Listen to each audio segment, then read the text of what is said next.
Bien. Bien. Alors, bon. Sur ce deuxième atelier, on va donc repartir des enjeux qu'on a identifiés lors de l'atelier précédent. Donc, j'en ai fait un petit peu la synthèse. On va revoir un petit peu, reparcourir ces enjeux très rapidement pour qu'on soit bien tous d'accord sur les enjeux que j'ai retenus, en sachant, comme je disais tout à l'heure, que je me suis arrêté uniquement sur des enjeux qui sont communs à tous les équipements électriques et électroniques.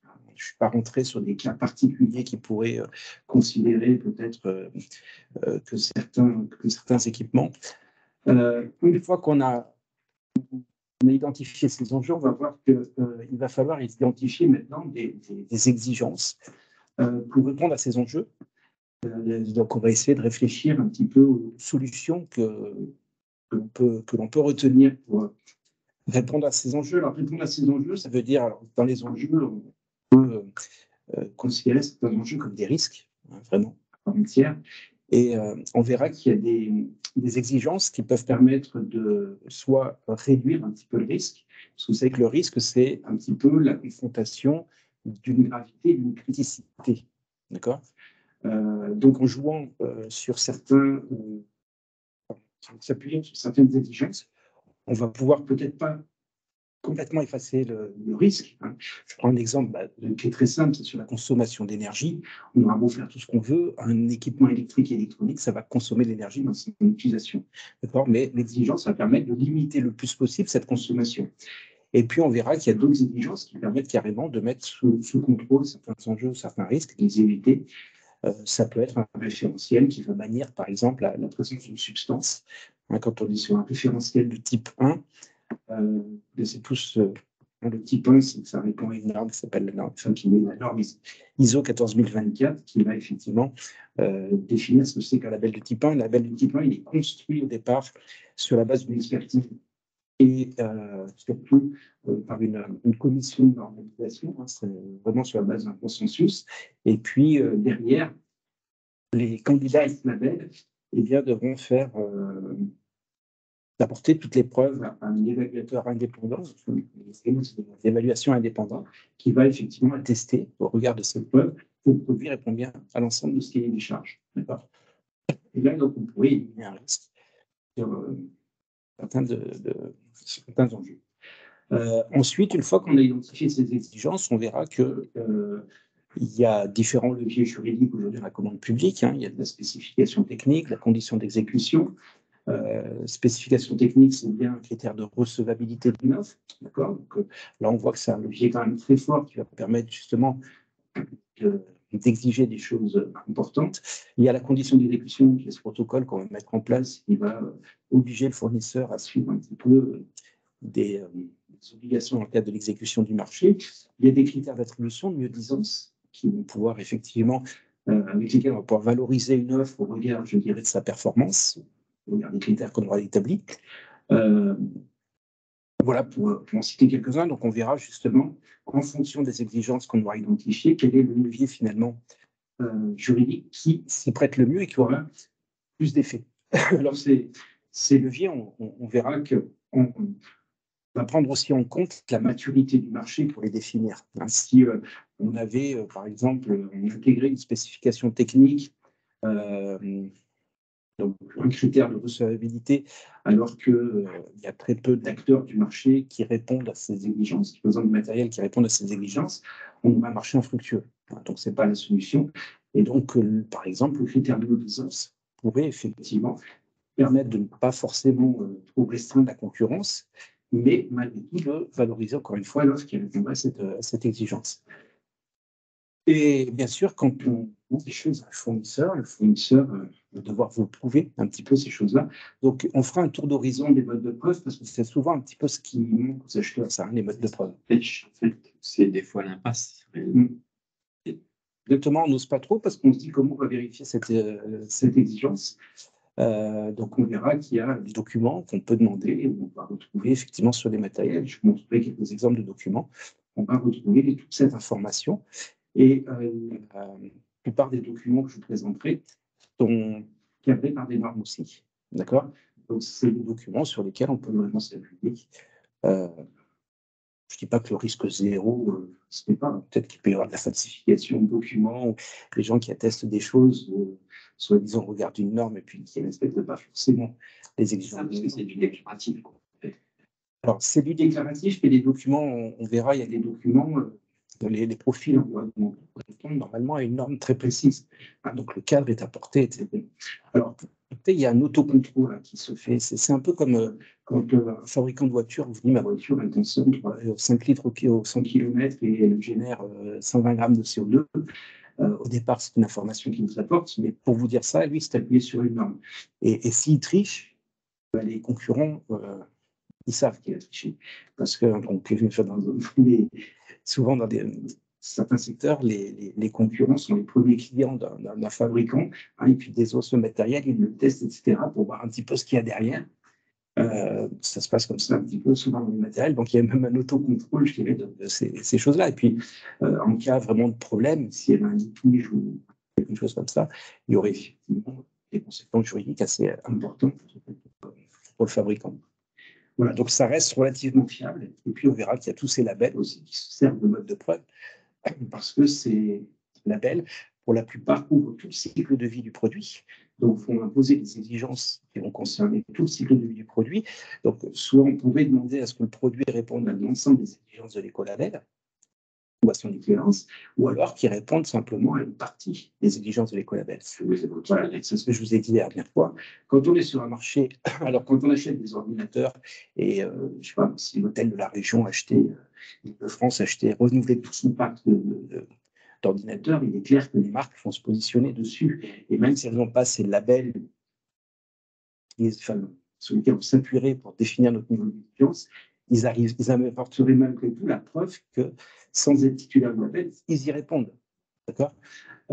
Maintenant, quand on achète des petits matériels, qu'on passe par des réseaux de revendeurs et autres, le revendeur, si vous exigez la conformité à un label, il ne va pas s'embêter, il va sélectionner parmi ses fournisseurs les produits qui répondent au label, comme ça il vous donne le certificat, et c'est tout. Il ne va pas s'amuser à aller chercher tous les éléments de preuve, parce qu'on est sur des éléments techniques qui nécessitent peut-être des études dans des laboratoires spécialisés et autres, et c'est un certain coût derrière pour le fabricant. Alors,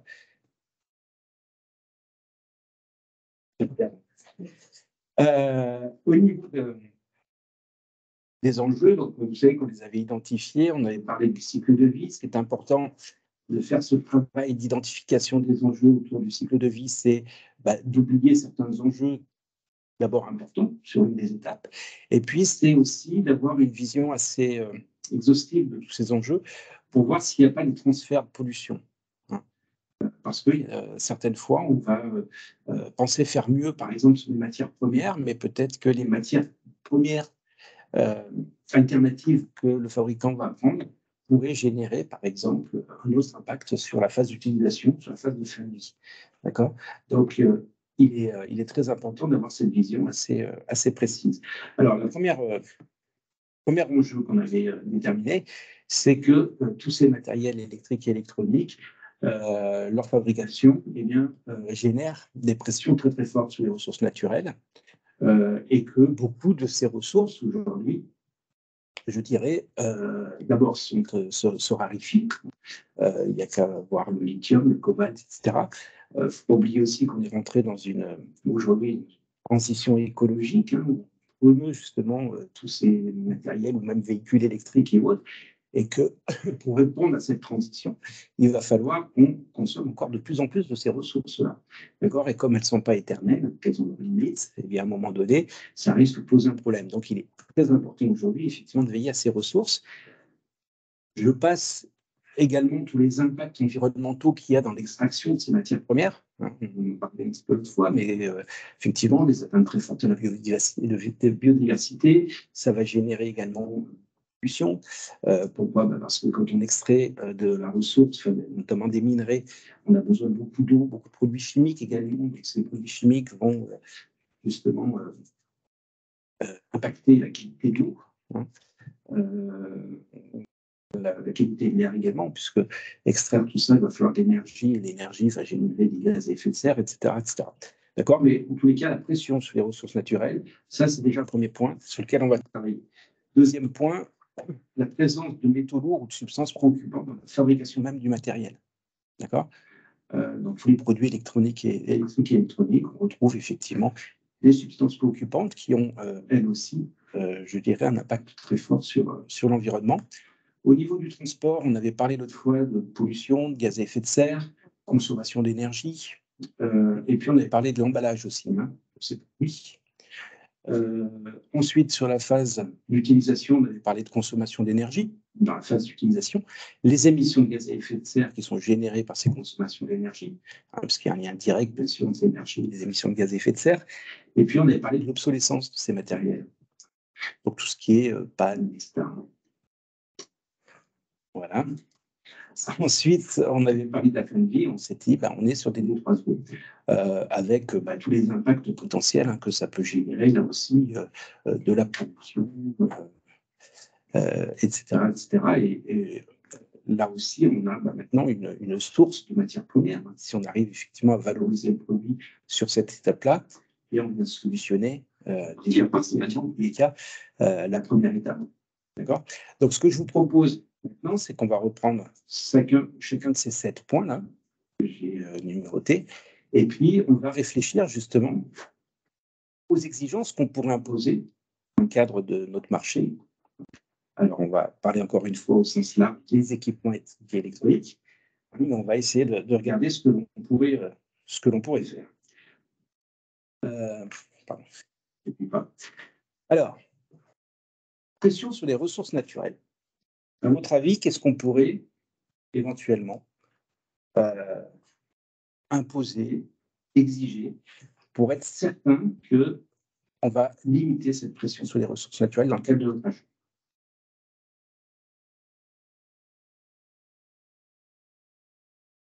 Moi, de toute façon, tout de suite me vient à l'esprit le fait que c'est durée en emploi, ça les faire du emploi. Donc, l'acquisition d'équipements de seconde vie, en fait. D'accord? Donc, du reconditionné. Effectivement, ça, c'est une première possibilité, en allant effectivement orienter finalement votre besoin vers le matériel reconditionné, et bien, vous allez contribuer à préserver les ressources naturelles. On est d'accord? Et c'est toute partie du matériel reconditionné, si on regarde la même veine. Toute partie, effectivement. Intégration de matériaux recyclés. Exactement, utilisation de matériel issu du recyclage, voire même de matériel biosourcé aussi. Puisqu'on a effectivement un problème sur des questions de ressources naturelles, mais peut-être que on pourrait effectivement s'appuyer sur des ressources renouvelables. Favoriser des matériaux, favoriser en fait la réparabilité, une réparabilité des matériaux, certaines, pour pouvoir allonger en fait la durée de vie. Voilà, alors là on le verra effectivement, ce sera sur le point obsolescence. Hein. On reprendra, vous voyez, pour allonger la durée de vie du produit et lutter justement contre une fin de vie qui serait très très courte. Pour allonger cette durée de vie, c'est un levier effectivement qui est intéressant. Donc notre idée, on la reprendra juste après, mais effectivement, c'est une exigence qui doit être prise en compte. Alors après, il y a l'adoption d'une démarche d'éco-conception par le fabricant. L'éco-conception vise à réduire l'impact de la fabrication du produit sur tout le cycle de vie, enfin l'impact du produit sur tout son cycle de vie, et notamment sur sa phase de fabrication. Et on va essayer d'optimiser, par exemple, le volume des matériels, le poids de matériel, pour limiter l'utilisation de matières premières, etc. Hein, en sens un peu plus général, l'éco-conception prend en compte, bien sûr, cette possibilité d'intégrer là aussi des matériaux recyclés, biosourcés, etc. Et surtout de réduire les consommations de matière. Peut-être qu'on peut aujourd'hui faire le boîtier ou le carter d'un équipement avec peut-être moins de plastique, moins de matière que ce que l'on fait habituellement. Je vais beaucoup répondre dans ce sens-là. Et moins d'énergie aussi? Et moins d'énergie, effectivement. Alors,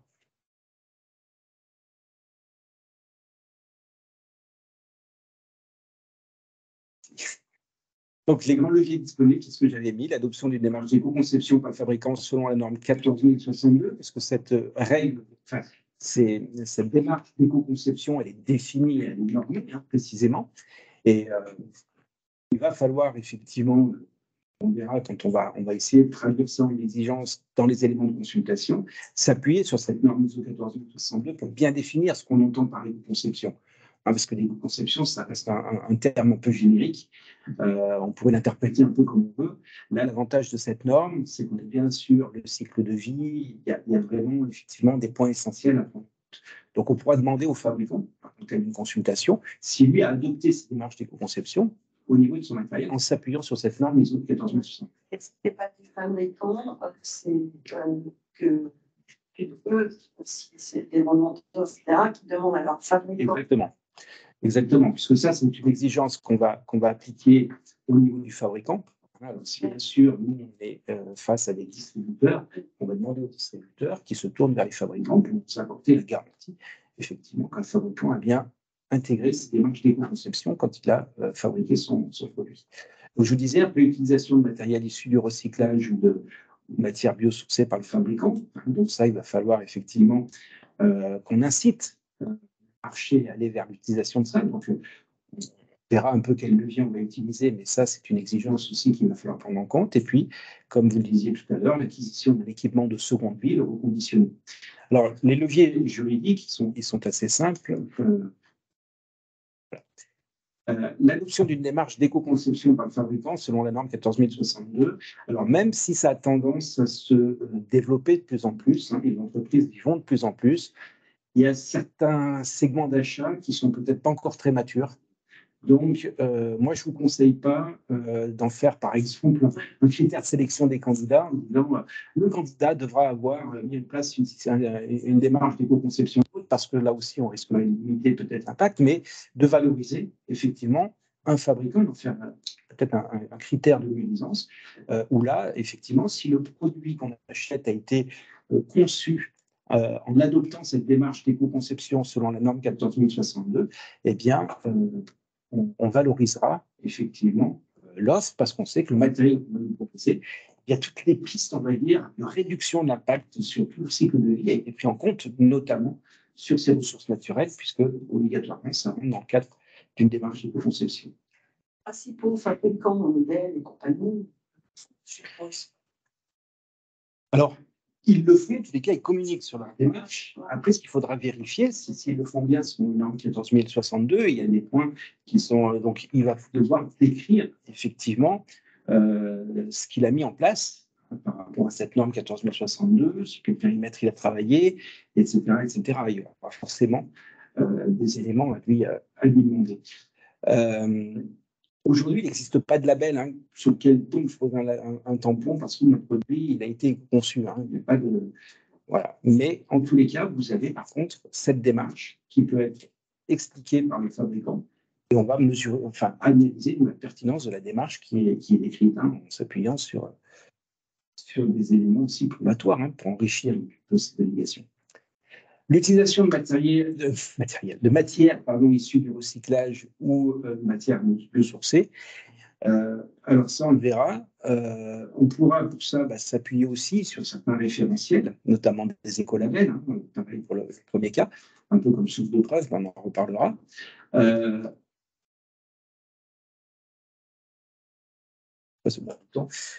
Et là, ça pourrait être soit un critère d'attribution sur lequel on va apporter donc une pondération.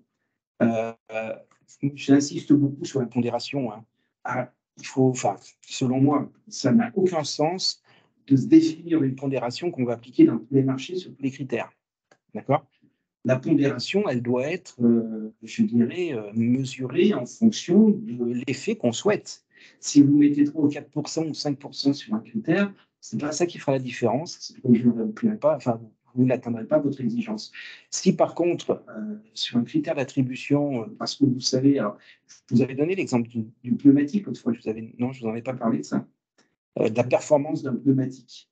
C'est un exemple qui est très parlant pour illustrer ce que je veux dire par là, c'est que vous voyez que un pneumatique, il y a un impact possible, un impact de plus se concentre vraiment sur la phase d'utilisation. Parce qu'un pneu de mauvaise qualité, vous avez ce qu'on appelle un coefficient de roulement qui va générer des surconsommations du véhicule. D'accord? Donc, il y a non seulement de l'impact environnemental très fort à ce moment-là, parce qu'on va générer, d'abord, on va consommer plus d'énergie, on va générer des gaz à effet de serre, et puis, vous avez vu le prix de l'essence aujourd'hui, on dépense beaucoup d'argent là-dessus. D'accord? Donc, quand je vois, moi, un acheteur qui me dit « Ah ben oui, ben alors je vais mettre 5% là-dessus », non, il devrait mettre 80% là-dessus. Pourquoi? Parce que l'économie générée avec un pneu de bonne qualité, c'est-à-dire qu'un indice A, au lieu d'avoir par exemple l'indice E, eh bien, c'est 0,45 litres de moins au 100 km, multiplié, enfin, quand vous prenez 40 000 km, la durée moyenne de la pneumatique, ça génère des centaines d'euros. Or, un pneu, ça vaut 60 euros, quoi, ou 70 euros.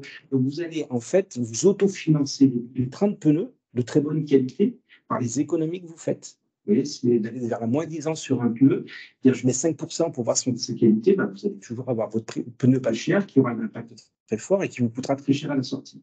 D'accord? Donc, il ne faut pas hésiter des fois à monter les pondérations. On ne veut pas se fermer le marché, parce que, donc on va faire la transition, mais on délirait l'autre. N'ayez pas peur, vous prenez que le risque de gagner de l'argent. C'est une exception pour les véhicules de police, puisqu'ils font entre 7 et 10 000 km les pneus. Oui. Alors, là, vous voyez, j'ai surligné un peu spécification technique. Pourquoi? Ouais. Parce qu'aujourd'hui, sur plus en plus de matériel, on trouve effectivement des fabricants qui communiquent sur le fait que, voilà, aujourd'hui, les photocopieurs utilisent une grosse part de plastique recyclé. Ils recyclent même les cartouches d'encre, le plastique qui est récupéré pour faire des carters machines, etc. C'est un d'entre vous aussi la dernière fois qui disait qu'il y avait Rico qui leur avait proposé aussi. Non, c'était pas. Ouais, qu'il y a des carters à base de fécule de pommes de terre, je crois. Voilà, donc c'est de la matière biosourcée. On est capable de fabriquer des agropolymères. Donc, voilà. Les plastiques sont dérivés effectivement de produits agricoles et non plus de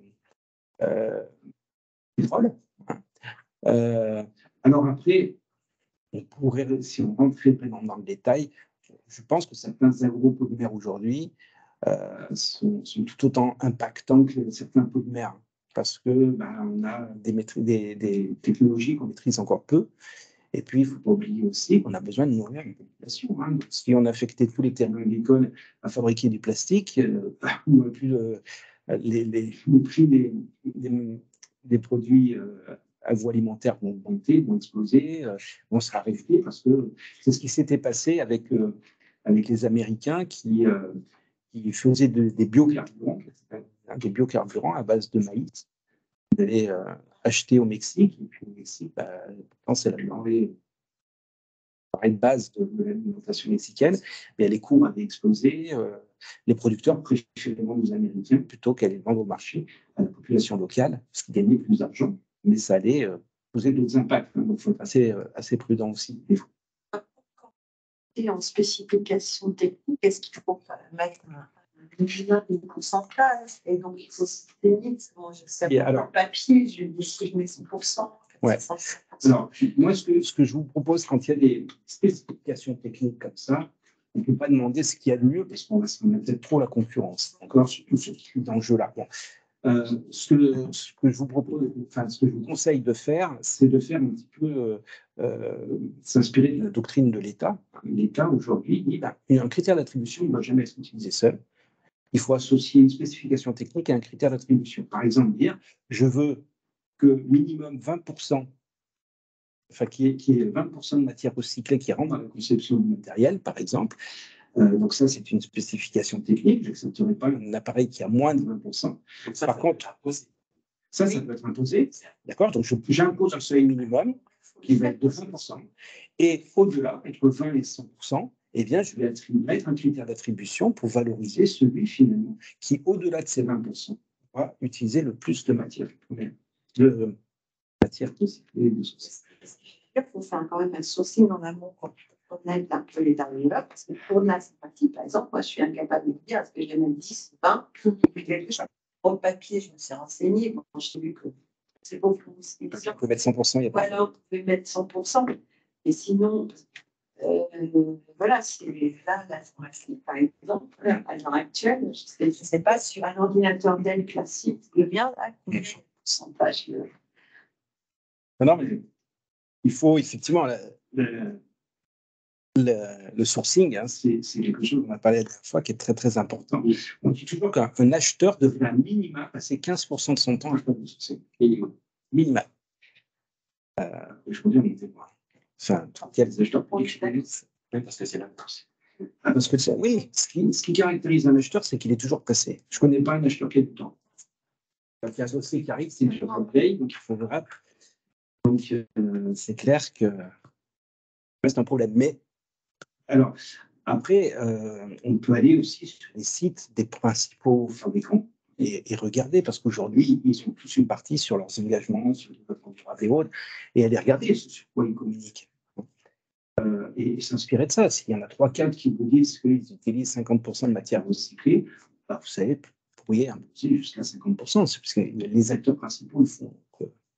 Et je me demande aussi au niveau des écolabels, est-ce qu'il n'y a pas certains écolabels qui l'imposent? Certains l'imposent, oui. On verra en fin de tour tout à l'heure. L'acquisition d'un équipement de seconde vie, c'est quoi le levier que j'ai? Bah là, on est. On est sur le besoin, en fait, hein, sur l'objet du marché ou sur un lot de notre marché. D'accord, hein, peut-être pas renouveler tout le parc en reconditionné, ça peut être certains matériels, peut-être pas travailler mieux. C'est pour faire juste du travail administratif, un peu d'Excel, un peu de Word, et pas forcément besoin d'avoir un ordinateur ultra puissant et un appareil reconditionné pour très bien faire l'affaire. Après, si vous avez besoin, il y a des services qui travaillent avec des logiciels très lourds, etc., qui ont besoin effectivement beaucoup de mémoire et autres. Peut-être qu'il faudra rester effectivement sur du neuf. Hein, donc, on peut faire des lots, mais en tous les cas, là, c'est vraiment dans l'expression de son besoin. Je veux un équipement informatique, par exemple, ou je veux 2 secondes. De toute façon, avec un chèque qui est parmi les 20 ans, qui a bien un pourcentage d'exprimer, mais concrètement, par exemple, l'État, est-ce qu'ils le font? Est-ce qu'ils font à hauteur de 20%? À quelle hauteur ils font? Parce que quand même, pour nous, les populations, elles ne sont pas vraiment d'accord. Donc, à un moment donné, aussi, est-ce que l'État le fait? L'État essaie de le faire. Je crois que j'ai vu ça. Je crois qu'il y avait mais après, voilà, à quelle hauteur ils achètent en seconde vie? Est-ce que vraiment ils nous disent des directives? J'essaie de le faire. Alors après, on a vu à Ajax, ce qui n'était pas clair à un moment donné, c'est est-ce que c'est 20% des matériels que j'achète qui sont recyclés ou est-ce que c'est 20% de matières premières dans le matériel? Mais après, c'est comment je le vérifie, ça? Hein, c'est ça. Qui est capable de me dire, il y en a 25%. Je suis capable de me dire ça comme ça. C'est ce qu'il veut, le fournisseur. Hein, je sais. Voilà. Donc après, c'est effectivement. Alors, je crois que c'était la DGCCRF qui devait faire normalement, qui devait produire tous les décrets d'application de cette loi AGEC. Je crois qu'on les a pris pas. Hein. Je me tourne vers les choses. Le décret qui est sorti au mois d'avril, tout récent, par exemple, doivent être. Alors, c'est même les pourcentages, ils ont même évolué. Ça va être atteindre à minima, les objectifs sont 25% en 2023, 35% en 2024, 50% à partir de 2025. Et alors, ça, est-ce que c'est pas pour les ordinateurs réformés? Non, c'est pour les matériels informatiques. Ah oui, alors, les prix pour l'application des matériels informatiques pour réformer de l'État. Oui, je me disais bien. C'est bien ça. Et du coup, là, c'est encore différent. Par contre, c'est vrai que là, il y a un projet de décret qui est en cours de discussion, si j'ose dire, avec un projet d'arrêté, etc. Et du coup, tout est un peu modifié. Et ça devrait sortir au 1er janvier 2024. Normalement. Okay. Donc là, aujourd'hui, on continue de s'appuyer sur le décret. Oui. Je sais plus de quoi il date. Oui, mars. Je dirais mars 2022. Dans toutes ces démarches, moi, je trouve que l'État met un peu trop la charge de milieu. C'est-à-dire qu'on va aller mettre des obligations pour l'acheteur public, sauf que derrière, on ne lui donne pas les outils pour le faire. Regardez, aujourd'hui, il y a une obligation de prendre en compte le coût du cycle de vie. Sauf qu'on est incapable aujourd'hui de monétariser certains impacts. Et il devrait y avoir normalement des valeurs tutélaires qui doivent être définies, sur lesquelles on peut s'appuyer. Mais donc, si je crois qu'il y en a peut-être un peu. Pardon ? On n'est pas capable aujourd'hui de réellement de contrôler l'ensemble des. Pareil sur la prise en compte du carbone. aucun outil qui existe aujourd'hui sur lequel on peut vraiment s'appuyer sur l'impact d'un carbone d'un produit. On ne peut pas prendre en compte aujourd'hui. Voilà. On peut prendre en compte la réduction carbone en allant sur certains marchés, là où c'est intéressant, en allant chercher et imposer des bonnes pratiques aux fournisseurs, parce qu'on sait que ces bonnes pratiques auront un effet de réduction carbone. Mais on n'est pas capable de mesurer précisément. Par exemple, un data center, je vais lui imposer qu'il utilise des systèmes de l'imposer, ou plutôt moi je vais privilégier celui qui va utiliser un système de refroidissement à eau plutôt qu'un système de climatisation, parce qu'on sait par définition qu'un système de refroidissement à eau est beaucoup moins générateur d'émissions de gaz à effet de serre que un système de climatisation.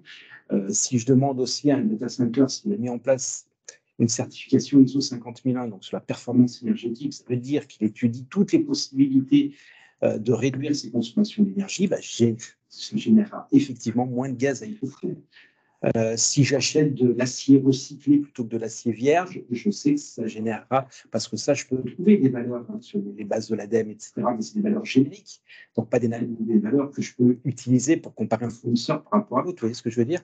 Donc me servir de l'impact carbone dans mon marché, j'ai aucun élément, parce que vous savez que les critères d'attribution, ils doivent être opposables. Et là, je ne peux pas les opposer, puisque je ne sais pas comment ils ont été calculés, avec quel outil, quelle méthode, sur quel périmètre, etc. Donc, par orienter un peu mes besoins et définir des exigences qui pourraient me permettre de réduire les gaz à effet de serre, mais je n'ai pas d'outil pour le faire. Voilà. Et donc, il y a plein de lois comme ça, enfin plein d'obligations, vous n'avez pas les outils pour le faire. C'est un peu compliqué. Donc, vous avez bien compris, l'acquisition d'un équipement de seconde vie, ce sera réellement, à mon sens, qu'il faut carrément soit commencer à marcher, qui a pour objet l'achat d'équipements de seconde vie, soit un lot, si vous voulez. Mais ce ne sera pas un critère d'attribution. Qu'est-ce que tu me proposes? Si c'est du recyclé, je n'aurai plus de points. Si c'est du neuf, il vaut mieux aujourd'hui orienter son besoin. Mais de toute façon, le marché du reconditionné aujourd'hui se développe. Et si réellement on va avoir un impact, il faut réserver un marché là. Et si vous voulez, quand je ferai on le mettra dans la boîte à outils. Et d'ailleurs, je ferai un mail récapitulatif, mais dans la boîte à outils, on mettra aussi un guide qui a été réalisé par Ecoder. Je ne sais pas si vous connaissez. C'est exclusivement des équipements électriques et électroniques en réemploi. Et en fait, ils expliquent dans le guide comment nous, acheteurs, on doit réduire les charges pour faciliter leur travail, etc. Donc, on mettra ça dans la boîte à outils et sur une plateforme à laquelle on va vous inviter très prochainement en attendant que la boîte à outils dépasse. Je vous en dirai plus plus tard. Alors, si on regarde maintenant, le deuxième enjeu qu'on avait retenu, c'est la présence de métaux lourds, de substances préoccupantes. Déjà, il y a la conformité du produit à la réglementation ROHS. Alors attention, cette réglementation ROHS, elle évolue. Du ROHS, c'est en 2000, à peu près 2005, c'était ROHS, après il y a eu ROHS 2, où on a élargi un petit peu les substances prises en compte, et je crois que maintenant on est même sur ROHS 3, d'accord? Alors, moi j'ai mis réglementation ROHS, parce que si vous achetez du matériel reconditionné, il faut vérifier à minima qu'il était effectivement au moins ROHS à l'époque. Donc, la conformité du produit à la réglementation ROHS, ça veut dire quelque part qu'on va réduire au mieux la présence de ces métaux lourds, parce que je dis réduire au mieux, pourquoi? Parce que ROHS n'interdit pas la présence de ces substances. Elle les limite de façon importante, certes, mais elle les limite. Et elle les limite en règle générale, c'est un pourcentage par rapport au poids massif du matériel. Peut-être aussi qu'on peut demander la conformité du produit à toute ou partie d'un écolabel qui va garantir l'absence ou la restriction de ces substances. Là, ça nécessite effectivement qu'on regarde un petit peu les critères du label. Mais encore une fois, je vous les ai rappelés à la fin. Et on les verra tout à l'heure.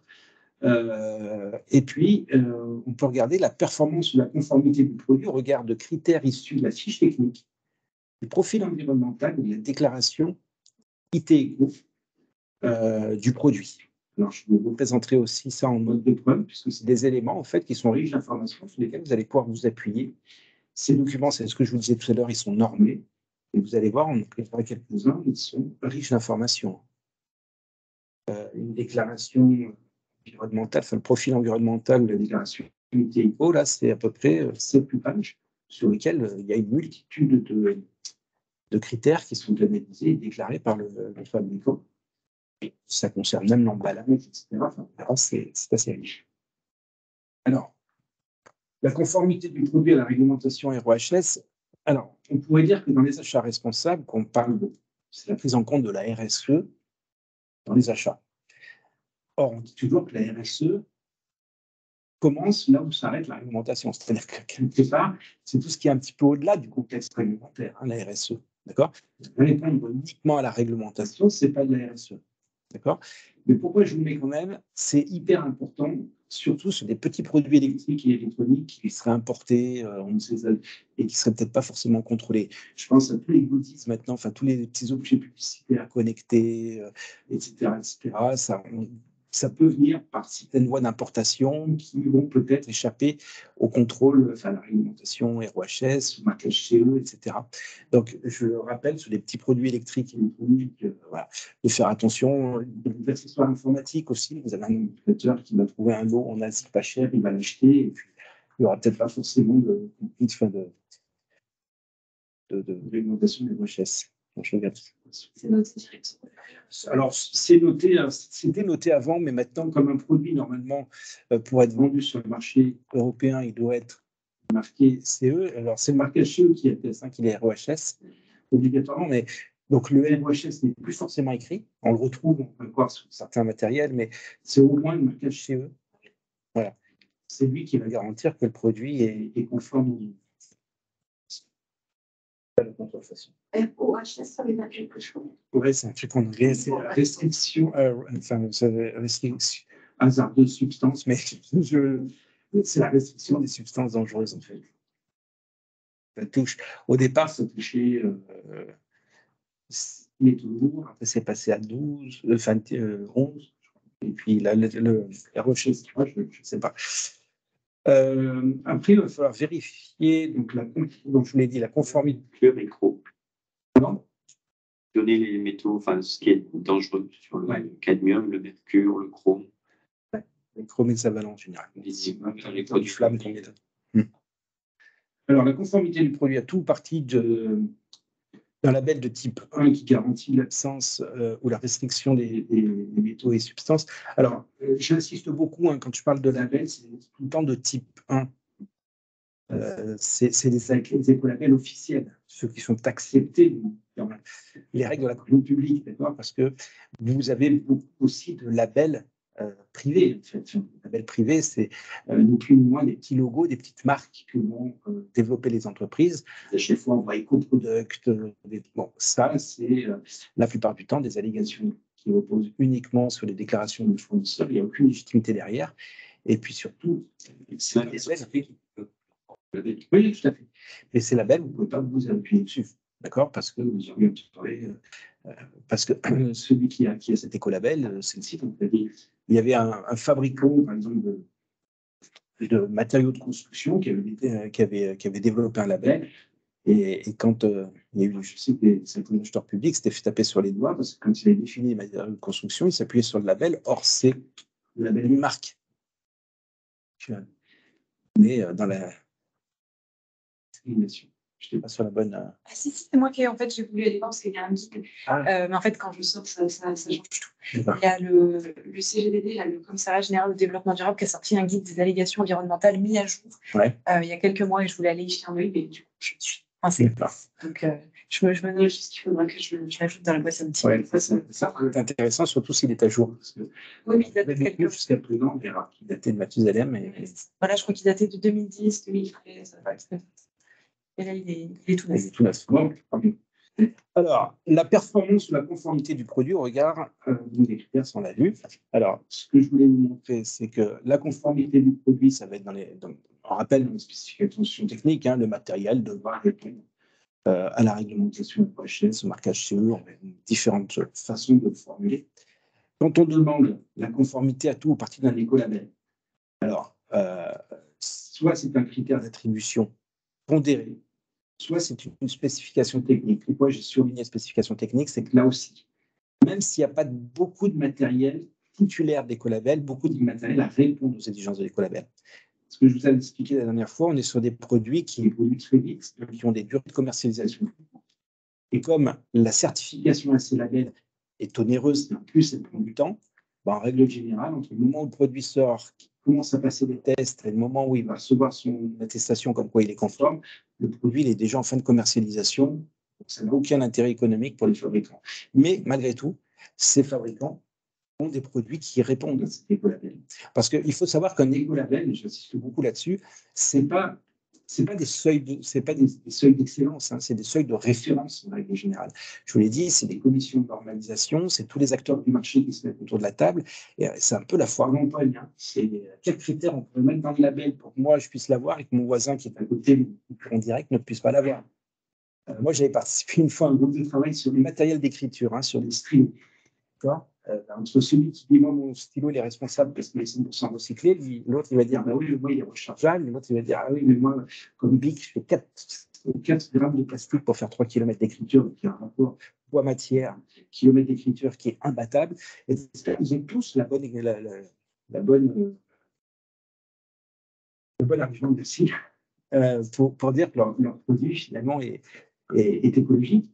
Et quand il faut rédiger un document qui reprend un petit peu tout ça, on essaie de trouver une cote mal taillée pour essayer de satisfaire le plus de monde et puis que tout le monde soit d'accord, puisqu'il faut ce consensus pour pouvoir mettre ces règles après dans le cahier des charges. C'est que quand on met un critère d'attribution, c'est que si on prend quelque chose de trop large, le critère il est inopérant.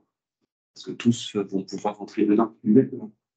C'est pas si. Exactement. Le critère d'attribution, pour moi, il est très intéressant quand, alors, soit on n'a vraiment pas le temps de faire du sourcing et puis qu'on ne sait pas s'il y a des produits ou pas de produits, etc.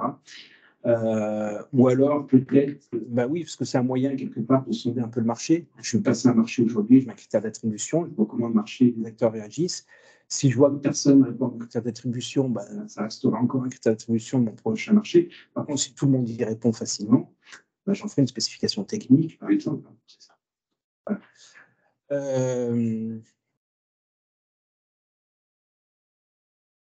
Et ben voilà, les critères d'attribution pondérés, les spécifications techniques aussi. Alors, le troisième point, et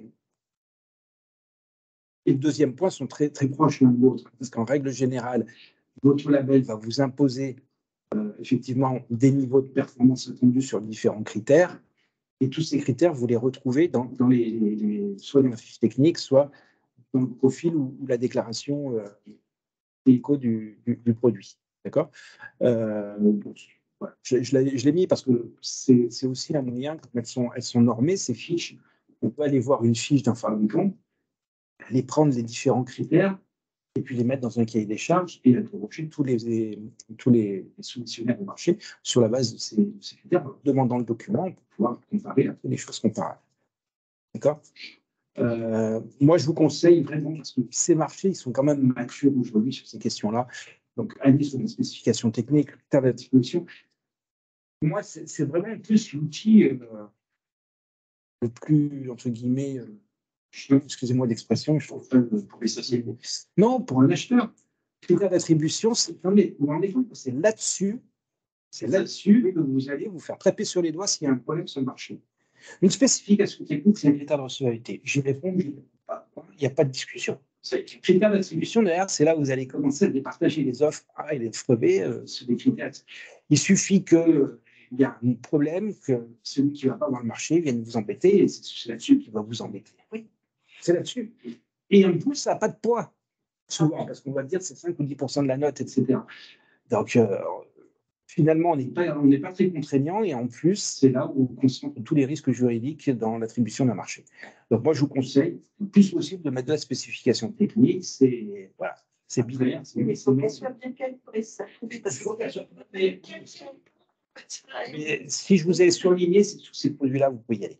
Après, il y a un autre paramètre qui rentre en ligne de compte, c'est que le critère d'attribution, commission d'appel d'offres, l'élu, quand il va voir qu'il y a des critères là-dessus, il va être super content. C'est bien parce alors que la spécification technique, c'est pour nous que c'est intéressant avec les acheteurs. Oui. Et lui, il ne le voit pas parce qu'il ne sait pas le lire. Bah, il sait pas le lien. Et puis c'est vrai que quand on parle généralement on parle de réseau. Tu vois, moi, j'ai souvenir d'avoir participé une conférence à l'époque sur le marché public. Je ne sais plus dans quel contexte, mais c'est vieux, hein, c'est assez vieux. Et il y avait des collectivités ou des ministères qui témoignaient un peu sur leur démarche d'achat responsable et qui venaient rapporter des retours d'expérience. Et à un moment donné, c'était un acheteur, je crois, du ministère de la Culture, si ma mémoire est bonne, qui avait fait un marché sur la restauration collective. Sincèrement, j'ai rarement vu un marché aussi ambitieux sur le côté RSE. Vraiment, il avait couvert tous les enjeux super bien. Et il est allé tellement loin qu'il avait fait effectivement que des spécifications techniques ou des conditions d'exécution, donc un niveau de fermeté relativement important. Et il avait mis aucun critère d'attribution. Par contre, il était resté sur les trucs. Il avait couvert tous les enjeux, c'était super bien fait, etc. J'étais admiratif. Il y a une dame qui s'est levée, qui a posé une question en disant « Mais moi, je ne comprends pas que dans une conférence comme ça, on fasse venir des gens qui n'ont même pas mis un critère sur le développement durable. » C'est ça, l'exigence. Il n'y a que des exigences fermes. C'est encore mieux. Voilà. Et les élus sont un peu comme ça. Ils ne savent pas le lire. Ils sont contents que quand ils le voient en critère. Bon. C'est casse-pied. Ils sont sensibilisés. La prochaine fois, Maximilien, on doit faire des réunions pour sensibiliser et former les élus. On en a parlé en réunion. Je ne vais pas se les former parce que. Vous les trouvez un peu, ça comprend un peu des choses. En fait, moi, par exemple, là, je suis en train de travailler certains CAP et tout. Je voyais l'aspect développement durable, il était noyé dans les conditions d'exécution. Ils ont un article à part, on le voit. Et voilà, à la rigueur, voilà, avoir un pavé développement durable. Exactement. Parce que... Et puis là, on va traiter les points et on va lister les exigences. Voilà. On appelle ça une spécification technique parce que ça ne s'appelle pas autrement. Alors, on peut dire spécification environnementale. C'est une spécification technique. C'est une clause environnementale. Oui, une clause environnementale. C'est vrai que c'est bien quand c'est la visibilité, parce que moi je passe mon temps à regarder des CLI, et en fait à chaque fois je me dis où est-ce que c'est. En plus, des fois c'est dans le CCAP, des fois c'est dans le CCTP, et franchement je cherche un peu partout. D'où moi j'adore les critères aussi, parce que du coup ils sont faciles à trouver, on sait toujours les trouver. Mais c'est pourtant, oui, c'est la clause qui nous intéresse, enfin, c'est la spécification technique. Et alors quand je vois, et quand il y a un sommaire qui a le développement durable, c'est ça, formidable. Comme la clause sociale, pareil, on fait un article spécifique avec plusieurs sous-articles. Je dis, maintenant une clause environnementale. Voilà. Il faut qu'il y ait un marché, comme dans l'objet du marché, on veut dire acquisition de matériel informatique, par exemple, respectueux de l'environnement. Au moins, on affiche clairement les choses. On sait qu'il y aura. C'est vrai que. En fait, nous, on a fait, ça me fait penser quand vous parlez de formation aux élus, nous, on a fait de la sensibilisation aux facilitateurs sociaux. Et du coup, en fait, je leur présentais justement les différents leviers. Et enfin, l'objet du marché, pour moi, c'en est vraiment un, puisque c'est là qu'on va noter s'il y a, enfin, on peut dès maintenant noter qu'il y a une dimension développement durable qui rentre en compte. Et après, c'est un tout, en fait, tout peut être présenté. Et il faudra qu'on en reparle de cette histoire de sensibiliser. C'est nous, ça peut nous intéresser. C'est important que les dirigeants soient là. Ouais. On ne s'agit pas qu'on ait un président de la République il y a quelques mois qui dit qui aurait pu prévoir dans les réchauffement climatique. À l'école, enfin, je veux dire, ça m'agace. Ça m'agace. Moi, je supporte pas ce genre de truc. Bon, bref. Les élus, dès qu'il y a des réunions qui dépassent, si on les invite à des réunions, si ça dépasse 1h30, il y a pas. Mais attention, moi je fais ça en express. J'ai fait ça avec les élus du 91 sur la pause déj. Sur la pause déj, je leur présente des choses. Je ne rentre pas trop dans le détail, mais suffisamment pour qu'ils aient des éléments. Qu'ensuite, ils se disent tiens, ça c'est bien, je vais en parler plus bas à toutes les personnes qui peuvent l'utiliser. Et comme ça, voilà. Et donc, enfin, vraiment, on est complètement dispo pour faire ce genre de choses. Nous, on a quelqu'un vraiment spécifique sur le développement durable, Sergi. Et là, on l'a évoqué encore hier sur une réunion, justement, sur les avancées de la ville de Cergy, sur les critères qu'on pouvait mettre à l'intérieur du marché en fonction des 17 points. Et la difficulté, ça reste nos élus. C'est-à-dire qu'ils soit ils participent pas, soit ils viennent pas, si c'est trop long, quoi que ce soit. Donc peut-être qu'il y a quelque chose à faire, effectivement, à discuter pour mettre ça en place. Après, c'est aussi. Nous, personnellement, en CIAO, les marchés qui sont évoqués en CIAO font l'objet d'un petit PowerPoint de présentation, il est obligatoire.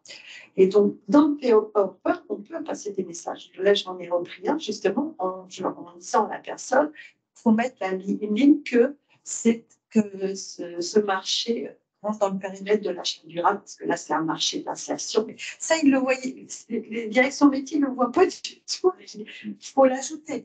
Et après, je leur ai dit, mais justement, mettez dans ce PowerPoint au moins quelque chose dessus.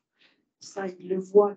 Oui, c'est important de donner des visualités à tous ces. Ouais. Après, c'est quand on interroge les gens derrière, c'est dire, mais qu'est-ce que vous avez retenu? Parce que nous, on se fait plaisir. On va écrire, on va mettre, on va afficher, mais derrière, c'est qu'est-ce qu'ils reçoivent, en fait, et qu'est-ce qu'ils en ont retenu. Et ben, il y a des fois des décalages qui sont énormes. Donc, il faut réfléchir, en fait, mais c'est un travail, en fait, c'est réellement. Mais à force de répéter, oui. À distance, vous voulez intervenir?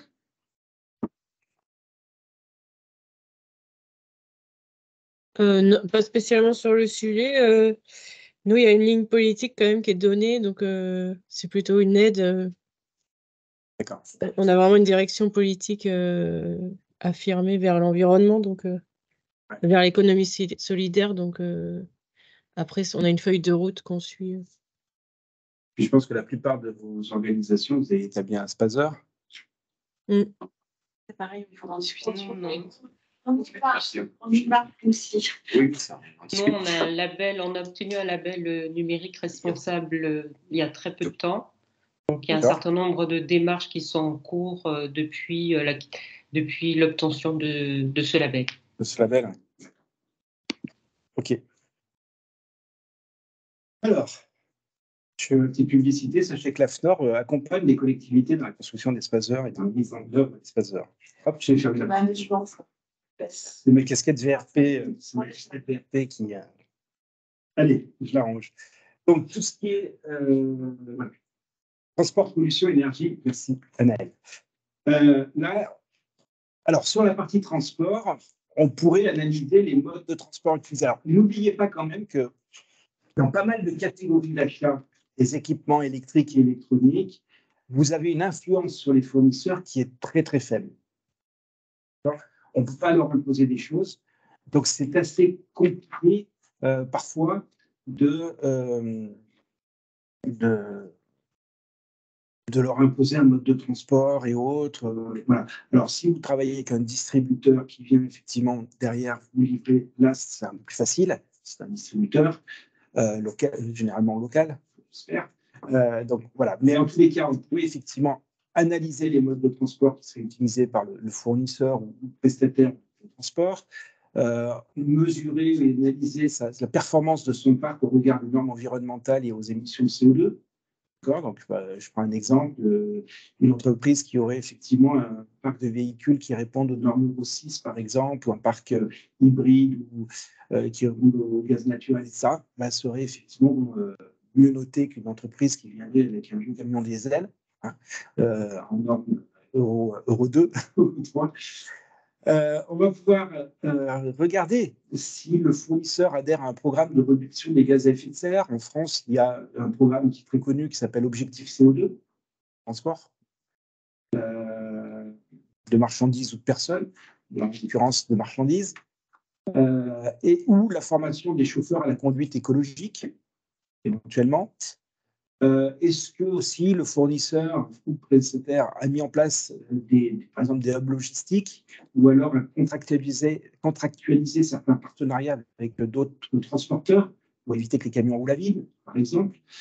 Donc, je vais livrer mes ordinateurs et puis je vais aller récupérer la marchandise chez mes partenaires pour le remonter dans la région qui était moi mon point de départ. Et vice-versa, les partenariats, c'est un petit peu ça pour éviter de rouler à vide. Quand on a fini sa livraison, on remonte de la marchandise. Aujourd'hui, énormément d'entreprises en fait, vont chercher des transporteurs, c'est leur spécificité. On voit bien que se développent toutes les plateformes logistiques justement qui permettent jusqu'à aller au dernier kilomètre le plus vert possible, etc. Donc, ça, ils y répondent quasiment tous. Ouais. Alors, est-ce qu'il y a des partenariats, je ne sais pas du tout si ça existe, avec les éco-organismes, c'est justement pour récupérer les anciens matériels et les amener à des points qui vont ensuite les recycler ou les conditionner, ce genre de choses? Sur la partie transport, collecte et transport. Est-ce que, par exemple, il y a des fournisseurs qui proposent ce genre de choses? Est-ce que c'est ce qu'on peut demander? Le fournisseur, on verra tout à l'heure, quand on parlera des 3E, lui, il a l'obligation, quelque part, de ce qui reste, comment dire, propriétaire des déchets. Hein. Donc, aujourd'hui, dans le cadre de cette loi, vous avez l'obligation, enfin, le fournisseur a l'obligation de reprendre le matériel en fin de vie et de le collecter, de le traiter. Pour ça, il a deux solutions. Soit il adhère justement à un éco-organisme, ce que font la plupart quand même, ou alors ils ont développé leur propre filière interne. D'accord. Mais en tous les cas, vous allez devoir effectivement demander une traçabilité de ce déchet aussi, hein, parce qu'à un moment donné, c'est pas parce que ils rentrent dans une. Enfin, imaginez qu'il y a un intermédiaire Veolia, il y a un nouveau matériel, ils vont les ramener par exemple parce que le fabricant il a un accord avec. À un moment donné, il faut faire attention, Veolia amène bien le truc jusqu'au dernier directeur de la filière. C'est le dernier coup de tampon sur le bordereau de suivi qui vous libère, qui libère en tous les cas le propriétaire de la responsabilité. Mais en tous les cas, le fournisseur a l'obligation de le faire, on verra tout à l'heure. C'est pas un centre de contrôle, c'est en énergie, des moyens. Alors, il y a une petite technique que beaucoup d'acheteurs font maintenant, c'est pas une garantie à 100%, hein, c'est dans les conditions d'exécution, quand vous dites le fournisseur va venir, par exemple, récupérer le matériel ou les emballages, juste après sur les emballages, c'est un peu la même chose. Vous allez dire, par exemple, que voilà, ça devra effectivement rejoindre une filière agréée, etc. C'est donc le dernier coup de tampon, et vous allez dire que le bordereau, là, il devra être joint à la facture pour le règlement. Ça incite le fabricant à bien y penser à le mettre, parce que sinon, je ne vais pas être payé ou ça va traîner, quoi. Et alors après, le problème, c'est quand la facture, il faut bien penser que la facture arrive, c'est bordereau présent. Normalement, effectivement, de l'année, il faut bien informer le service qui va traiter la facture derrière, qui soit au courant, hein, parce que voilà. Mais en tous les cas, on sait que c'est assez dissuasif parce que il y a beaucoup de fournisseurs qui disent si je ne le fais pas, je ne vais pas être payé en temps et en heure, quoi. Donc, voilà. Alors, sur ces leviers-là, l'analyse des modes de transport, c'est généralement des questions qu'on va poser et on va regarder les critères d'exposition. Évitez les questions trop ouvertes sur ces questions-là, parce que s'il y en a qui commencent à vous dire moi j'utilise tel type de transport, par exemple transport intermodal, un autre qui va vous dire moi j'ai jamais un problème de. Si vous voulez après noter, c'est difficile, quoi, parce que vous n'avez absolument pas les compétences de dire ce qu'il fait là, lui, c'est mieux que ce que fait lui, et c'est encore mieux que ce que fait lui, quoi. Hein. Donc, il vaut mieux poser 4 questions, et puis dire, si tu réponds à la question, tu donnes la réponse que j'attends, tu as un point, et puis à la fin, il y a 5 questions, je note sur 5. Hein, si tu as mis les 5 bonne pratique, je te donne 5. Et si on utilise des parcs qui répondent aux dernières normes environnementales, s'il a formé ses chauffeurs à la conduite rationnelle, s'il a mis en place des hubs logistiques qui permettent d'améliorer les choses, marier avec d'autres, voilà, c'est autant de petits sous-critères qui pourraient effectivement être pris en compte. Mais ne me dites pas, qu'est-ce que vous faites pour réduire l'impact du transport? Parce que là, ils vont faire une dissertation, et puis derrière, c'est ah oui, mais ça, c'est mieux que ça ou pas? C'est comme quand on voit des fois des clauses dans le marché. Quel est votre plan d'amélioration en développement durable? Le fournisseur, il vous dit moi, j'ai réduit les factures d'eau, j'ai mes consommations d'eau. L'autre, il vous dit moi, c'est mes consommations d'énergie. Un autre, il va dire moi, je travaille sur la biodiversité. Comment vous allez dire lui, c'est impossible. Enfin, alors, on peut regarder l'activité, les enjeux liés à l'activité, mais ça devient hyper subjectif, quoi. Il n'y a aucune objectivité dans la matière. Et là, encore une fois, c'est là-dessus, vous allez vous faire embêter, quoi. Pour des trucs qui sont imprécis, donc finalement, qui nous mettent à l'abri de rien, quoi. Il vaut mieux moins de critères, mais super précis, qu'attendre une exécution avec plein de choses. Ah ouais, non, mais c'est incroyable. La question du fournisseur, un programme de réduction. J'en ai déjà parlé, je suis là-dessus. Ça, c'est un critère d'attribution pondéré.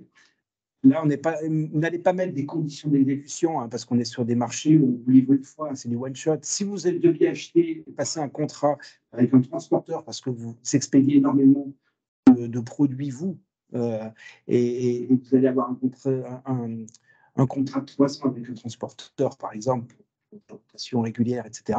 Là, que vous mettiez une condition d'exécution disant tu devras former les chauffeurs à la conduite rationnelle. Quand tu remplaceras un véhicule, tu devras le remplacer par un véhicule aux normes aussi, etc. Ça vaut le coup sur un marché d'abord conséquent et qui s'inscrit dans le temps pour laisser le fournisseur le temps de répondre à ça. Sur un marché one-shot, vous n'allez pas lui demander en condition d'exécution et trouver tout le chauffeur à la formation écologique. C'est démesuré, enfin, c'est pas proportionné.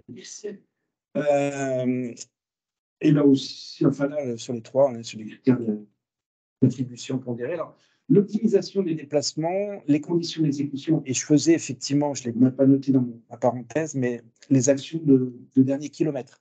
Ça pourrait être une condition d'exécution, c'est pour ça que je dis. Mais on pourrait peut-être penser à le rajouter avant de le mettre. Travailler sur le dernier kilomètre, effectivement, ça peut être intéressant. Et c'est souvent peut-être de la sous-traitance. On a une entreprise de l'économie sociale et solidaire, par exemple, comme ça. Non, mais pour livrer du matériel électrique ou électronique, ça va très bien, ça très bien. Et en fait, aujourd'hui, il y a beaucoup de transports, par exemple, sur la région parisienne, qui vont se faire de nuit, parce qu'il n'y a pas les bouchons. Donc, qui vont arriver sur les plateformes logistiques, puis le dernier kilomètre. En fait, il y a plein de propositions dans ce sens-là que l'on voit. Oui. C'est Amazon qui avait lancé déjà des livraisons comme ça, des tests. Et ça fonctionne, j'ai l'impression. Les appréciés sur les autorisations de vol. Oui, parce que je pense qu'à Paris, c'est les Champs-Élysées, l'Assemblée nationale, c'est compliqué. Je crois que c'était tout Paris. Le vol de Paris est interdit. On verra avec les JO. Ouais. Paris, c'est l'autorisation. D'ailleurs, ça va être un déclencheur, c'est ce que je veux dire. Stade aujourd'hui, les stades, même le Stade de France, quand on va mettre Saint-Denis, le Stade de France. Et au Parc des Princes, il n'y a pas de drone pour faire des photos faire des. Je sais. Oui, ça doit être au moins. Mais dans l'enceinte du stade, ils doivent pas être. Parce que c'est des autorisations spécifiques. À chaque fois, vous pouvez là, vous pouvez être et pas à côté. J'ai mon fils qui s'était fait taper sur le doigt parce qu'il utilisait un drone pour faire un clip vidéo. Sur une tour à Grenoble, c'est les 3 tours à Grenoble, et au bout des tours, il y a le commissariat de police. J'ai interdit le drone, et lui, il s'est volé son drone au-dessus des tours parce qu'il était en train de tourner un clip vidéo sur des immeubles, enfin sur les tours. Et ça, c'était un pariage. Il sur un drone, et puis les pompiers. Il venait nous regarder. Le premier étage, il y a la police. Passez, regardez toi. Bonjour. Un drone qui se promène partout là. Oui, parce que quand on ne sait pas, on se demande juste pourquoi il est là, parce que c'est espionnage. C'est un cran, parce que sinon, c'est vrai que ça peut, sur un événement du pompier, alors il y avait le drone du pompier, d'accord, et puis tout d'un coup, ils ont vu apparaître un drone connu. Ouais, c'est pas rassurant. Alors, sur les déchets d'emballage, on peut demander l'utilisation d'emballage éco-conçu. Donc, alors, l'éco-conception de l'emballage, c'est là aussi la réduction de matière. C'est faire appel aux monomatériaux, surtout dans ces produits-là, produits électriques et électroniques, dans le souci de protection du matériel. On voit tous, c'est du polystyrène, des sachets plastiques et puis du carton. D'accord ? Or, aujourd'hui, on est capable, par exemple, de remplacer le polystyrène par des produits de calage en carton recyclé. Il y a une technique aussi que beaucoup maintenant d'entreprises utilisent, c'est que tous les anciens cartons, ils les récupèrent et puis ils les passent dans des machines pour les gaufrer, et ce qui permet de faire des étialages de rien en plus, et qui permet d'utiliser de la matière. Et puis, bien sûr, l'utilisation de matières recyclées ou biosourcées pour la fabrication des emballages, ça, il n'y a pas de souci. L'utilisation d'emballages réutilisables, alors, ça se développe de plus en plus. Et là, j'ai vu un acteur sur Pro Durable qui avait des caisses, par exemple, pour justement des produits relativement techniques, des caisses réutilisables, en fait, qui sont adaptées aux produits. Et en plus, les caisses sont pliables, c'est vachement intéressant. Donc, quand vous les dépliez, ça fait comme une valise. Alors, il y a différents formats. Et puis, il y a des. Voilà, vous rangez votre produit et puis, il vous le livre. Hop, on vous donne votre produit, on le ferme, on repart avec. La Poste avait développé il y a longtemps déjà ce type. Alors, je sais qu'il y a des distributeurs de fournitures de bureaux qui le font. Vous avez des caisses maintenant, pareil, en plastique. dans lequel il vous livre. Et puis, il vient vous déposer la nouvelle caisse, il part avec l'ancienne. Et puis, à chaque rotation, ça, il change de caisse, il repart. Un peu différent, mais dans l'immobilier, vous avez en parlé sur le premier atelier. Il y a des gens comme Kinaps qui travaillent avec une couverture, comme les déménageurs. En fait, ils viennent vous livrer le bureau, ils vous l'installent et ils repartent avec une couverture. C'est du mobilier neuf. Voilà. Vous avez la reprise et la valorisation des emballages par le fournisseur. Très bien lui dire, tu vas venir nous livrer, tu nous installes nos matériels, et puis tous les cartons, tu les emballes avec toi. Lorsqu'on regroupe les commandes aussi, ça peut permettre de réduire les choses aussi. Effectivement, on pourrait mettre aussi comme levier le regroupement de commandes. Alors, si on regarde les critères d'attribution pondérés, parce que là, encore une fois, c'est le fabricant qui fait l'emballage, ce n'est pas votre distributeur. Il vous livre généralement l'ordinateur, il pense qu'il y a. Hormis s'il s'occupe de la mise en route, etc., et puis qu'il le reconditionne derrière, mais je ne suis pas certain. Mais en règle générale, il vaut mieux du critère d'attribution pondéré là-dessus, parce que Dell, HP, les nouveaux, ils ne vont pas vous faire des emballages sur mesure, ils vont vous faire plaisir. Eux, ils ont leurs emballages et c'est un produit qu'on achète sur étagère. Voilà. Mais vous pouvez valoriser effectivement le matériel qui a l'emballage plus. Donc, c'est un peu de valeur ajoutée. C'est un peu de valeur ajoutée, c'est clair. Mais c'est une manière de réduire son impact. L'utilisation de l'emballage réutilisable, ce sera un critère d'attribution s'ils le font. Ça peut être, encore une fois, dans le cadre, par exemple, d'un revendeur de matériel qui vous dit, écoutez, moi, je réceptionne le matériel, je vous charge tous les logiciels, je vous les paramètres, etc., et puis je vous les livrer derrière. Il pourrait utiliser l'emballage. Là, ça pourrait devenir une condition d'exécution. Après la reprise et la valorisation des emballages par le fournisseur, alors que ce soit le fabricant directement ou que ce soit le revendeur, ça peut être par contre une condition d'exécution. Tu devras effectivement reprendre tes emballages, et là aussi, pensez bien au bordereau de suivi du déchet pour être sûr qu'il rentre dans les bonnes filières. Et j'ai même mis la valorisation, parce qu'on pourrait lui dire, tu reprends ça, mais tu dois les recycler. D'accord? Ce n'est pas pour les mettre dans les déchetteries, c'est pas pour les enfouir parce que les déchetteries sont recyclées. C'est pas pour les meubles, c'est du jardin.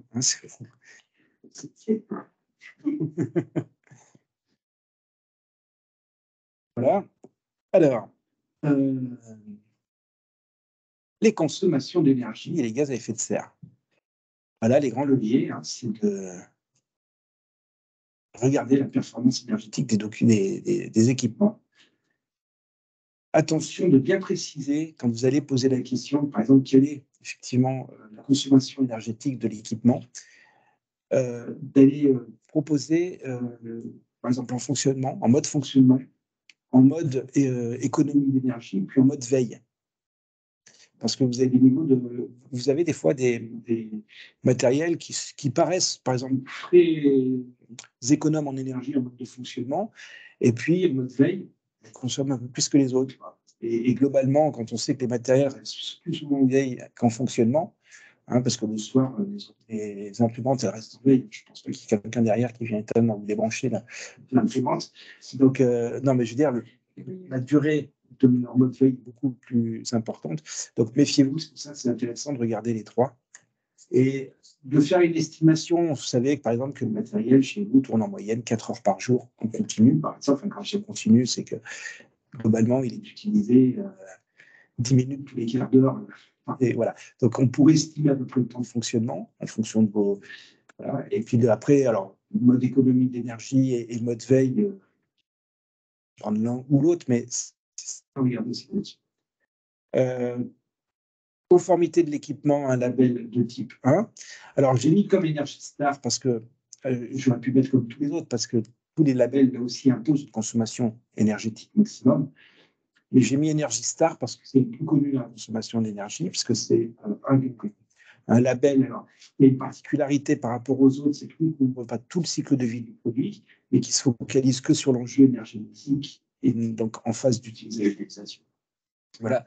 Mais ça reste effectivement un label au moins qui est de lecture facile, on peut dire, parce que ça prend qu'un enjeu et autres. Donc, si vous dites, est-ce que je voudrais un produit conforme aux exigences imposées par Energy Star, s'il est conforme, je suis sûr que c'est un matériel qui a une consommation plutôt correcte, plutôt raisonnable. Est-ce qu'il existe des PC qui ne répondent pas à ce label? Parce que j'ai l'impression que la plupart aujourd'hui l'ont, mais peut-être que je me trompe.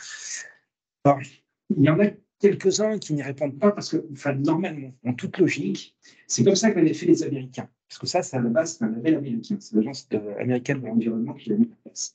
Et en 2006, la Commission européenne a décidé effectivement, passant en partenariat avec l'Agence américaine de l'environnement, de pouvoir effectivement utiliser ce label, qui est la propriété des Américains, en Europe. Sauf que on a retravaillé au départ, et il a fallu retravailler toutes les consommations, parce que les Américains et nous, on n'a pas du tout le même sens de ce que c'est que la consommation d'énergie. Les dépenses peu sans compter, donc en réalité, c'est de revoir. Normalement, la démarche des Américains, c'était de dire, on va regarder sur un segment, parce que si, par exemple, je suis sur une imprimante, je ne peux pas avoir la même consommation d'énergie pour une imprimante en 10 pages minutes qu'une imprimante qui travaille en 80 pages minutes. Donc, il y a des segments de matériel, par exemple de 0 à 10 pages minutes, de 10 à 20, de 20 à 40. Bon. Eh bien, ils vont regarder sur le marché la consommation vraiment d'un panel très élargi des imprimantes, et ils vont regarder la consommation, et normalement, ils fixent un seuil au milieu. C'est la consommation moyenne. Donc, la logique voudrait qu'il y en ait autant qui ne répondent pas qu'ils répondent. D'accord ou alors, enfin, peut-être pas autant, mais en tous les cas, fixer cette moyenne, c'est qu'il y en avait en dessous. Donc, normalement, ça ne devrait pas être le cas maintenant. Je ne sais pas du tout la Commission européenne comment ils ont fixé les seuils. Mais je pense que les matériels n'y répondent pas. Ok, je crois pas. Alors, par contre, attention, là aussi, l'énergie star ne touche pas tous les équipements électriques et électroniques. Vous le trouvez sur les imprimantes, sur les télévisions, sur les chargeurs de téléphone, sur les ordinateurs, etc., sur les serveurs, sur les photocopieurs, etc. Mais il y a toute une liste. Vous allez sur Energy Star, ils vous listent tous les produits qui sont concernés. Mais si vous avez, je ne sais pas, qu'est-ce que je peux prendre comme produit électrique, un grille-pain, il ne sera pas Energy Star. Un produit électrique.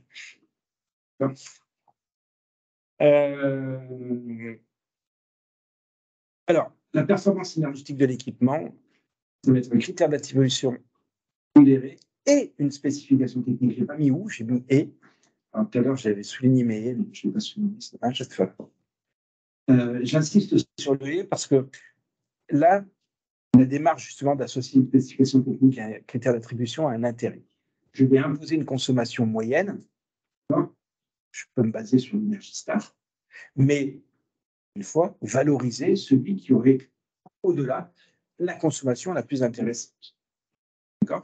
Et là aussi, on est sur la consommation d'énergie. Quand on voit le prix de l'énergie aujourd'hui, n'hésitez pas à le pondérer, parce que dans une démarche de coût global, le poste énergétique, il prend une part importante du prix global du produit. D'accord ? Donc, il n'est pas aussi que dans une approche en coût global, ça va avoir une incidence sur ce prix de fonctionnement du matériel. Quoi. Donc, sur le TCO, sur le coût total de l'acquisition. Donc, si vous mettez un critère d'attribution, n'hésitez pas à le pondérer un maximum, parce que derrière, il y a des économies à la clé. La conformité de l'équipement à un label de type 1, ça, c'est un critère d'attribution ou une spécification technique, mais vous verrez que non, c'est sur une politique.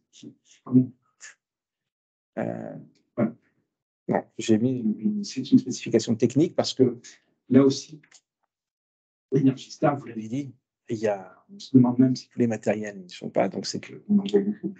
Donc le marché est très mature sur l'énergie star et même, encore une fois, il y a d'autres labels qui existent. Je prends l'exemple, l'écolabel européen, il existe sur les ordinateurs.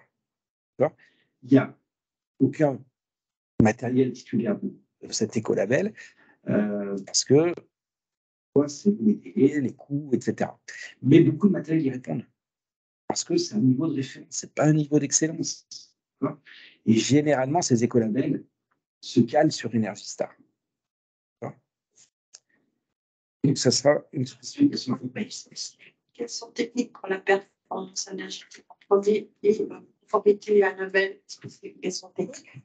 C'est pas redondant du coup parce que Energy Star, c'est sur l'énergie. Oui. Il y a deux, en fait, là, c'est deux moyens de procéder. C'est soit, par exemple, je voudrais que le matériel que vous me proposez réponde aux exigences du label Energy Star ou équivalent. Cette notion d'équivalence. D'accord ? Encore une fois, il peut ne pas être titulaire du label, mais il pourra vous prouver par des fiches techniques, par des choses comme ça, que ce matériel répond bien, étant donné du seuil qui est fixé par Energy Star, donc il est conforme. D'accord ? Vous pourriez soit vous appuyer sur ce référentiel. Si vous ne les connaissez pas, vous n'avez pas envie de vous embêter, vous pouvez très bien dire c'est quoi aujourd'hui la performance, mais ce sera plutôt un critère d'attribution si vous ne connaissez pas le marché. Voilà, ça veut dire c'est quoi la performance énergétique de ton matériel. Si tu consommes 300 kWh, tu seras moins bien noté que si tu en consommes 200. Quoi. D'accord ? Alors après, on peut joindre avec les deux. Moi, c'est pour ça que j'avais mis les spécifications techniques, c'est que je pourrais demander la conformité de l'équipement à Energy Star ou équivalent. Et comme on sait que c'est encore une fois un seuil de référence, eh bien, au-delà de la consommation imposée par Energy Star, je vais valoriser celui qui consomme le moins. Ça va à distance ? Vous avez des questions? N'hésitez pas à m'interrompre si vous avez des questions, parce moi personnellement, je ne vous vois pas lever la main. Ou... Non, c'est clair, merci. C'est clair, merci. C'est clair pour toutes les deux. C'est vrai que les critères d'attribution que vous avez, ça veut dire que si c'est celui qui consomme effectivement le moins d'énergie, il n'y aura pas énormément de différence entre chacun. Oui, c'est dans les critères. Alors, je pense que dans certaines catégories de produits, c'est pas ce qui va faire pencher la balance. C'est pas ce qui fera pencher la balance, mais en tous les cas, sur des produits énergivores, quand même, d'avoir un critère pondéré au maximum, c'est intéressant dans le cas du global. Il ne faut pas y passer à côté. Oui, je suis d'accord. C'est simplement que ce n'est pas là-dessus que va se faire la différence, le choix, en fait. Oui, quand on a. Oui, non, ça fera une petite variante, mais qui sera insignifiante. Je dirais, si on arrive à deux offres qui sont équivalentes, à la fin, c'est ce qui me basculera, mais c'est pas. Donc, c'est important de mettre quand même des choses en spécification technique. Ouais. Oui. Surtout qu'on est sur des marchés très ouverts dessus. Enfin, je veux dire, le niveau de maturité des organisations est quand même assez bien développé. Il y a pas mal de référentiels qui existent. Il y a pas mal d'initiatives aussi avec Greenity et autres qui font un petit peu tout ça. On parle beaucoup de numérique responsable. Bon, voilà, c'est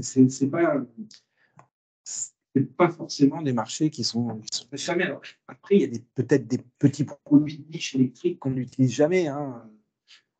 Et je travaillais l'autre jour pour GRDF sur des comment ils appellent ça, des téléreports et des télé, je sais pas quoi. C'est des trucs pour interroger à distance les consommations des gens, etc. Enfin bon, c'est des produits téléphoniques, certes. Bon, enfin, par eux, je vois pas qui c'est qui utilise ce genre de produit. Donc, je pense pas que les fabricants ils se battent sur des critères sur leurs produits. Et puis, de toute façon, c'est des marchés de niche restreints et autres. Et il y a des produits électriques et électroniques comme ça qui sont, je prends les dispositifs médicaux, est-ce qu'ils se battent? Quoique non, de plus en plus, on voit des choses intéressantes, mais sur des trucs très, très, très particuliers, très spécifiques, je ne pense pas que la maturité du marché soit vraiment très importante. Sur les dispositifs médicaux, ils doivent répondre à tellement de contraintes là-dessus qu'ils ont d'autres priorités, je pense que ça. Alors, et pourtant, on devrait, parce que les modes défibrillateurs, ils restent branchés, c'est pareil. Alors, je ne sais pas s'il consomme de l'énergie, mais au moins, il a une alimentation batterie, mais si, il en consomme. Donc, le défibrillateur, on espère tous qu'il va rester accroché au mur. Parce que ça veut dire qu'il y a un vibrer. Alors, on va l'utiliser. L'obsolescence du réduire. Il y en a une. Vous l'avez dit tout à l'heure, la prise en compte de l'indice de réparabilité. J'ai mis le cas échéant parce que vous savez que cet indice de réparabilité, c'est nouveau et qu'aujourd'hui, ça concerne une petite partie des équipements électriques et électroniques, donc les ordinateurs, les machines à laver, il y a les tondeuses à gazon, je crois. Je crois, mais il faut que ce soit que. C'est pas celles qui sont exclusivement à l'usage professionnel, par contre. Oui. C'est ça le truc aussi. Les appareils qui sont exclusivement à l'usage professionnel ne font pas partie. Dans tous les cas, vous acheteurs, si vous utilisez, comme vous achetez des téléphones et des ordinateurs, c'est du grand public, donc vous pourriez avoir accès à cette information. Et sur des appareils reconditionnés, c'est plus compliqué. Ben, ça va être plus compliqué parce que généralement, c'est des produits qui étaient conçus avant la réglementation. Donc, tout n'a peut-être pas été réuni pour justement atteindre les meilleurs seuils. Alors, on pourrait définir un indice de réparabilité là-dessus, mais sur le reconditionné, mais pourquoi pas, mais à mon avis, je ne sais pas. Après, il y a tout un cahier des charges. Je le mettrai aussi, le guide de l'indice de réparabilité dans la boîte à outils. Mais en fait, on a le cahier des charges qui est relativement simple, en fait, de comment est-ce qu'on fait pour noter. Et il y a notamment la disponibilité des pièces détachées et pour combien de temps, leur prix, la possibilité d'avoir de la documentation pour réparer soi-même. Disponibilité des pièces détachées. Et du coup, on peut s'appuyer là-dessus, peut-être plus que sur l'indice en tant que tel, quand on est sur du reconditionné, je pense.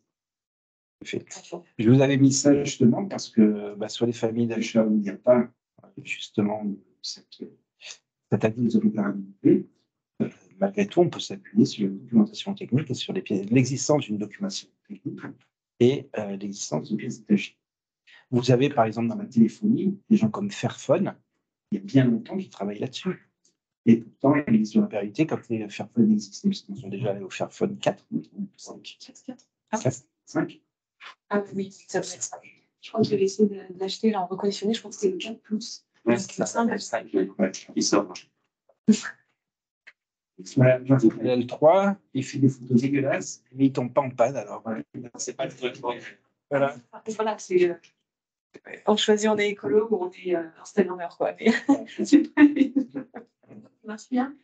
Du coup, mais en fait, c'était. Je vais faire un sourcing pour le GIP Maximilien. Moi, je suis sur un iPhone reconditionné. Non, 700 € le 5. 700 € le 5. Mais bon, le mien, c'est du reconditionné, j'ai eu 400 €. Donc c'est point faible, ça reste les photos, ça reste.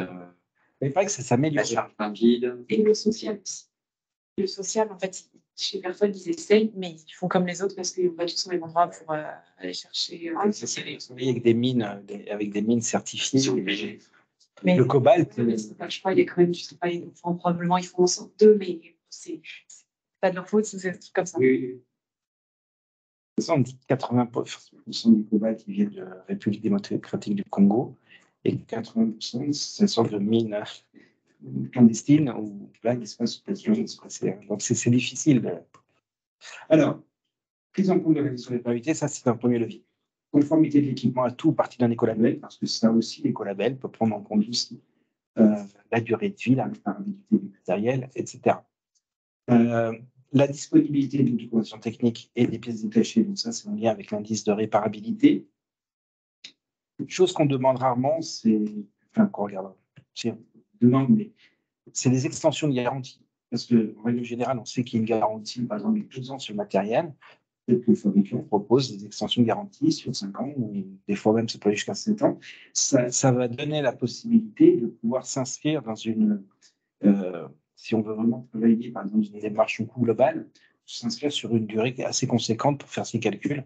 Parce que le problème qu'on avait dans l'informatique, c'est qu'on n'était pas à l'abri d'un disque dur qui pète juste après la garantie. Et puis, à l'époque, comme c'était pas réparable, des fois la réparation coûtait plus cher que l'ordinateur, on peut changer. Là, maintenant, ça permet. Il faut regarder ce qui est pris en charge aussi dans la garantie. Il faut comparer les garanties ensemble aussi. Oui, parce qu'il y a certaines exclusions. Ouais. Sur les extensions de garantie, ils sont vraiment bien liées en fonction de ce que je peux vous dire. Surtout si on a affaire à des revendeurs. Je vous garantis. Que là-dessus, si on est en B2B2C, les extensions de garantie, il faut vraiment lire ce qu'il y a dedans. Sinon, on se fait pas caouter. Exactement. L'existence d'une assistance technique et d'un service imprimante, j'ai dit aussi, c'est un point important à vérifier. Et puis, la capacité d'évolution de l'équipement pour répondre à l'évolution du besoin aussi. Parce que là, on parle de l'obsolescence programmée, mais il y a aussi l'obsolescence, je dirais, si à un moment donné, vous voulez faire tourner un gros logiciel et que vous aviez acheté un appareil qui n'a pas la possibilité de calculer suffisamment les données, il ne faut pas tourner votre logiciel. Donc, ça veut dire aussi que il faut pouvoir peut-être changer, je suis pas informaticien, donc je sais pas ce que C'est pas mal, c'est une sorte d'ordinateur un peu modulaire, on peut rajouter des choses pour améliorer. Ça existe, hein, de Bah pouvoir laisser rejeter les barres de mémoire, etc. Et on peut le faire de façon, enfin, c'est relativement simple. Mais, voilà, en tous les cas, parce que vous allez définir votre besoin aujourd'hui, mais rien ne vous dit que dans 3 ans, ce sera le même. Donc, voilà. Après, en plus de ça, moi, j'ai toujours le côté logiciel. Où, du coup, quand on me pose des questions, moi, je dis, faites en sorte que le logiciel soit hyper efficient, en fait, et qu'il utilise le moins de ressources possibles et qu'il prenne moins de place possible, etc. Donc, en fait, il faut essayer de lier les deux pour éviter Alors, ça, et le cumul de charges. Le logiciel en lui-même, si on le met dans les données techniques qui puissent tourner, oui, mais s'il peut tourner seul, et dès qu'on ouvre 3-4 choses en parallèle, et justement, ça mange trop de mémoire et que ça ne fonctionne plus, et qu'on a quelque chose de saccadé, surtout si on a des mises en je peux utiliser un masque, je me balade en 3D, etc. Du coup, c'est ça qui est énergivore. Mais c'est sur le cumul de charges, il faut faire attention. Dans tous les cas, il faut éviter donc d'avoir un ordinateur trop puissant si c'est pour faire juste la bureautique. Mais attention à l'évolution de vos besoins. C'est dommage de restreindre. Voilà. Et puis de se trouver très vite avec un appareil qui a besoin, quoi. Alors qu'il est parfait de fonctionner. Alors, dans l'informatique, il y a moins, mais dans la téléphonie, il y a aussi l'obsolescence ressentie. C'est-à-dire que si vous n'avez pas l'iPhone, combien il y a sur l'iPhone? 2014. Oui, 15. Si vous n'êtes pas l'iPhone 15, vous êtes has-been. Ah ouais, vous êtes ringard. Moi, j'ai un Samsung, je ne sais pas quoi, qui date de vous allez, mais il y a. Non, mais voilà, enfin, je veux dire, on arrive à effectivement. Il y a ça aussi, hein, c'est que les gens ils suivent la. Enfin, c'est la course à la technologie et autres, mais ça a une influence. Enfin, à mon avis, il y a plus de téléphones qui sont changés pour justement, par certains, pour arriver au dernier truc que le dysfonctionnement réellement. Hein. Alors, il y avait aussi là-dessus quelque chose, mais que j'ai basculé dans la dernière partie. On le verra juste après, parce que là, on va regarder un peu les leviers. La prise en compte de l'indice de réparabilité. J'ai plus ça. La prise en compte, donc ça sera un critère d'attribution pondérée et une spécification technique là aussi, parce que vous pourriez par exemple imposer un indice à 5 ou à 6, par exemple, et valoriser celui qui fait 9,5, quoi. La conformité de l'équipement à tout ou partie d'un écolabel, bah ça c'est un peu la même chose, mais ça serait plutôt une spécification technique, parce que comme je l'ai dit, là aussi il y a quand même beaucoup de matériel qui y répondent. Alors toujours avec la difficulté, hein, vous allez avoir des gens qui vont vous dire ah oui, moi j'ai pas le label. Donc là, c'est pour ça que j'ai mis à tout partie. Je pense qu'il vaut mieux s'arrêter sur la partie de l'écolabel et aller sortir les 2-3 critères qui vous semblent essentiels. Parce que si vous êtes tout, ça veut dire qu'on va aller tout le cahier des charges des labels. C'est des documents qui font plusieurs pages et c'est très technique. Et plus il descend, plus c'est technique. Restez sur les premiers trucs où on va vous parler justement peut-être de quelques caractéristiques techniques qui ont leur importance au regard des enjeux qu'on a identifiés. La disponibilité d'une documentation technique et des pièces détachées, ça va être un critère d'attribution, une spécification technique. D'accord. Le mode de preuve, c'est qu'ils vous remettent la documentation technique et puis qu'ils s'engagent effectivement sur la disponibilité des pièces. C'est bien de le contractualiser, ça. Si on vous dit, moi, mes trucs sont garantis 10 ans, c'est bien quand même de contractualiser derrière, parce qu'il peut vous dire ça au moment de l'analyse des offres. Et puis derrière, vous dire, ah oui, on a eu un petit problème, on a fait que engager. Maintenant, tu vas au bout de ton document, quoi. Soit juste un critère. Voilà. Soit simplement un critère d'attribution. Si on veut qu'il s'engage dessus. Oui, alors, dans l'idéal, c'est après, moi, d'en faire une clause contractuelle, quoi, hein, avec des pénalités si. Mais si on c'est ça, on peut pas le mettre. Mais non, c'est ça, c'est comment on arrive. Il y en a une juriste, là, vous savez, comment on arrive. Parce que si je vous dis, moi, on change la règle du jeu, en fait. Ouais. Si je vous dis, moi, je vous garantis les pièces pendant 6 ans. Et puis, c'est moi qui gagne le marché. Je vous ai dit ça, je vous ai dit. Je me suis engagé à le faire, mais là, on m'a posé la question. Combien de temps? J'ai dit 6 ans. Il y a moyen de... Comment on pourrait arriver à réintégrer ça un peu comme clause contractuelle ou une condition d'exécution alors que le marché il est lancé déjà. Je sais pas.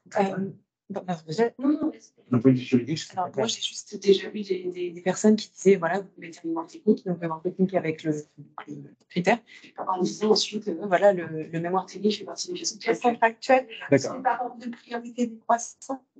Alors, D'accord. par exemple, si on a mis que le minimum, c'est des pièces détachées pendant 2 ans, ok. Bon, ben, ça, c'est contractuel en dur. Mais effectivement, si on met marque technique après, en dessous, ça devient une pièce contractuelle, à 10 ans, voilà, on peut mettre minimum 2 ans. Et après, on voit que c'est complété par les tiens. D'accord. Oui, tout ce qui est contractuel, après, ne peut pas être changé à part s'il y a un avenant, mais tout ce qui est inscrit doit être respecté. D'accord. La durée de garantie, l'extension de garantie, donc ça, c'est effectivement, quelle est la durée de garantie? Est-ce que vous utilisez l'extension de garantie? Si oui, combien de temps, etc. Et ça c'est effectivement un critère d'attribution, ou alors vous pourriez avoir une spécification technique, le matériel devrait être garanti 2 ans. Bon. Mais attention, la spécification technique, ça nécessite encore une fois une connaissance du marché. Parce que si vous dites le matériel devrait être garanti 5 ans, s'il n'y a pas de garantie de base de 5 ans, généralement c'est l'extension de garantie. L'existence d'une assistance technique de service après-vente. Je reviens sur l'extension de garantie, mais c'est pareil, c'est comment comparer une extension en fonction de ce qu'il y a à l'intérieur. Il peut avoir une extension de garantie pour 3 ans, 4 ans. Ça dépend du contenu. Et après, qu'est-ce qu'il y a dedans? Et c'est ça qu'on ne peut pas comparer des fois de l'un à l'autre. Oui, ça nécessite de regarder le contenu des garanties, qu'est-ce qui est pris en charge ou pas. Ça, à la rigueur, vous pouvez lister. Quand vous dites c'est quoi la durée de garantie sur tel point, tel point, tel point, tel point, tel point, en vous basant sur les garanties que vous voyez sur CA.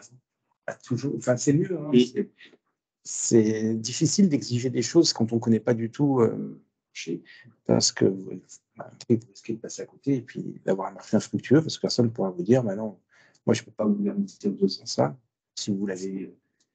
Mais par contre, si vous regardez un peu généralement sur le site des fabricants, vous voyez ce qui est intégré dans les garanties. Généralement des garanties qui sont très liées les uns les autres. Mais l'extension de garantie, c'est là-dessus que ça peut bouger. L'extension de garantie, c'est un peu la même chose. Il faudra regarder ce qui est en compte dedans, et puis la durée, et puis dans l'analyse de la preuve, si vous avez une extension de garantie qui ne garantit rien, c'est ce que je propose. Critères d'attribution pondérés, la capacité d'évolution de l'équipement pour répondre à l'évolution des besoins. Ça va être aussi le critère d'attribution. C'est en gros, est-ce que vous avez là, parce qu'il y a des choses, il y a des ordinateurs, par exemple, qui disque dur est très facile à interchanger. On peut rajouter de la mémoire. Il y a un tas de choses qu'on peut faire. D'autres, on ne peut pas le faire, mais ça, c'est une caractéristique même de la machine, du matériel. Je vous donne cet exemple. Après, plus on a un portable, moins on peut changer, on peut rajouter des choses. Plus c'est petit. Plus sur des UC. Avant, une tour, vous démontiez la tour. Il y a la place, il y a de l'espace dedans. Vous pouvez charger le truc qui est là-dedans.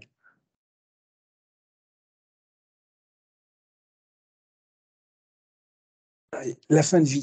J'ai suivi les 3 zones.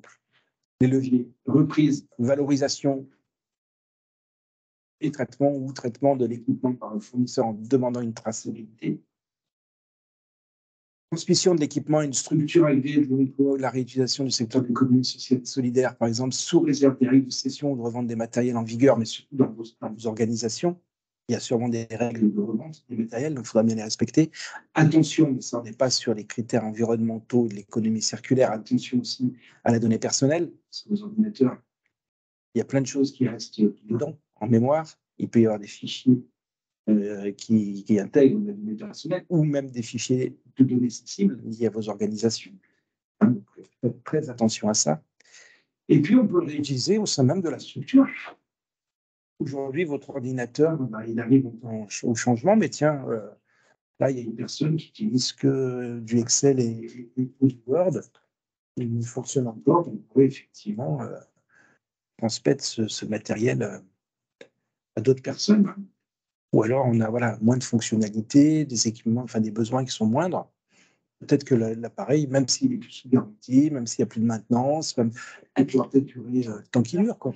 Et puis, oui, il y a quelqu'un. Et d'autres. Ouais. Il faudra pas racheter. Alors, la reprise de la mémorisation, c'est de la condition d'exécution. Hein, tu vas me livrer, tu vas le reprendre, tu vas le traiter. Alors, on peut après lui demander ce qu'ils vont faire, hein, comment il va le traiter. Hein, on pourrait exiger certaines choses. Ça, c'est les conditions d'exécution. La transmission de l'équipement pardon. Ça, je ne vous en ai pas parlé parce que ça, c'est souvent après une contractualisation annexe. Et puis la deuxième, on poste de structure, c'est pas l'État et la commande publique. Hein. Et la transmission de l'équipement à une structure agréée, ça peut être des dons, mais ça peut être de la revente, ça peut être un tas de choses, mais généralement, c'est soit vous allez faire un contrat de cession, soit un contrat de vente ou autre, mais on n'est pas tout vraiment dans le marché là. D'accord ? Mais ça reste quand même, malgré tout, des leviers intéressants à prendre en compte pour gérer ces. Ça, c'est quelque chose qu'on fait directement, en fait. Ouais. Alors, je vous avais dit, les modes de preuve associés. Donc, il y a le fameux certificat de conformité ROHS. On parlait tout à l'heure que les ROHS, ça, vous demandez un certificat, vous voyez, l'entreprise doit vous mettre un certificat parce que, et si vous voyez que l'objet n'est pas caché dessus, c'est un exemple. Hein, d'accord, donc, ils peuvent vous remettre, ça existe, ce certificat. Hein, donc, quand on a un doute, bon, si vous achetez un Lenovo, des Lenovo, je ne me fais pas de souci. Hein, mais c'est vraiment, je vous dis, sur les petits matériels. Les petits matériels, les petits accessoires, les petits équipements, les goodies, tous ces nouveaux objets promotionnels connectés, voilà. Le petit chien qui bouge la tête avec des piles électriques, etc. Enfin, ensuite, vous avez donc les fiches techniques des produits. Alors, dans les fiches techniques, je ne vous ai pas mis toutes les fiches techniques, mais vous allez sur Internet, vous tapez fiches techniques, ordinateur, vous allez voir, il y en a plein qui s'ouvrent. D'accord ? Vous voyez que, par exemple, on voit la consommation électrique en impression, en mode veille, en économie d'énergie. D'accord ? Vous avez des informations qui sont assez précises. Donc, si vous avez dit, c'est généralement du kilowattheure, hein, donc si vous dites c'est du 486 kWh au niveau de l'impression, c'est sur une imprimante. Ouais. Si mon imprimante, elle tourne réellement 3 heures par jour et tout le reste du temps, elle se repose, et j'ai suffisamment d'indicateurs pour faire mon petit tableau de consommation et comparer un matériel par rapport à l'autre. Je peux retrouver aussi ce type de document, c'est une certification d'ailleurs. On voit par exemple là que sur la fiche technique, je vois que le matériel, il a la certification, le marquage CE, d'accord, donc il répond à ROHS, il répond à la directive T3E. Le marquage CE appliqué à la directive ROHS, on voit en dessous. Et puis après, derrière, j'ai le Common Criteria, j'ai le label de l'Ukraine, le Coelgel, qui est le label allemand, j'ai Ecologo, qui est Ecologo, je ne sais même plus quel pays est couvert. Mais vous voyez, conformité Energy Star, par exemple. Voilà. Donc, j'ai ces renseignements dans les fiches techniques. D'accord. Et puis, vous avez une norme, c'est là.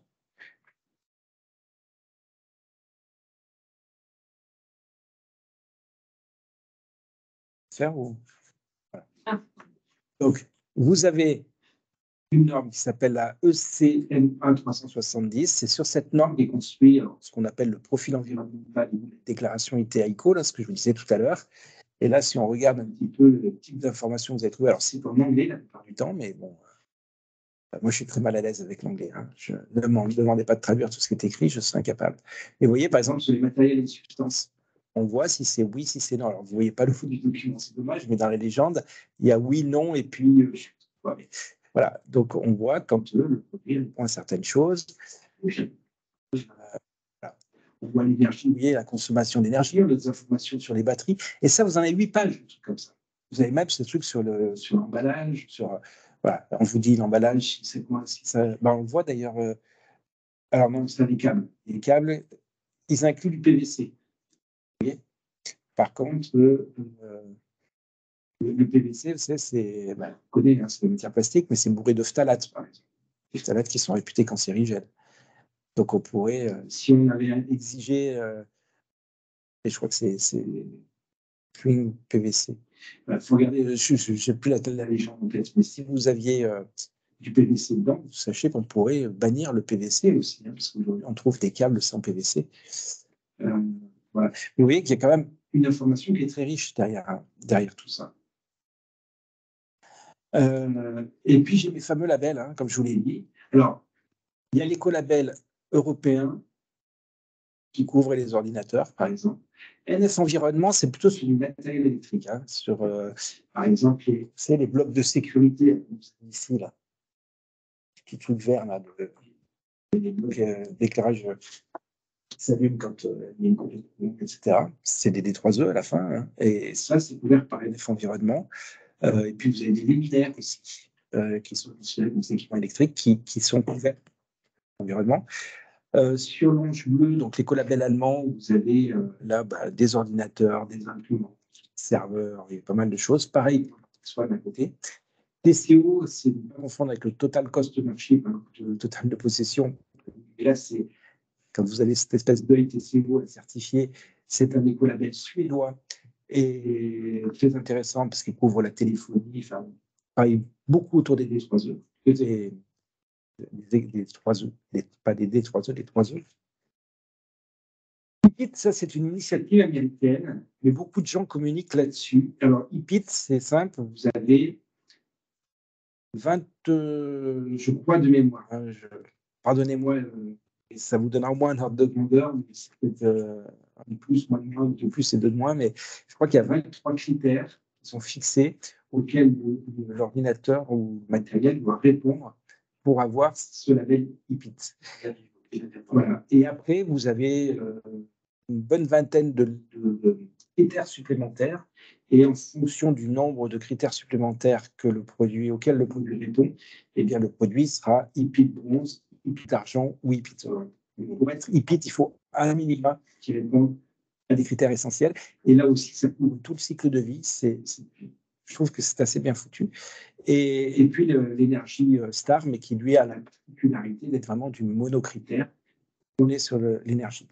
Et je vous ai mis, juste pour éviter tout problème, je ne savais pas qu'il y avait une chose avec nous, donc je suis d'autant plus fier d'avoir mis. Attention, un fabricant peut prouver que son produit répond aux exigences de la label sans pour autant être titulaire.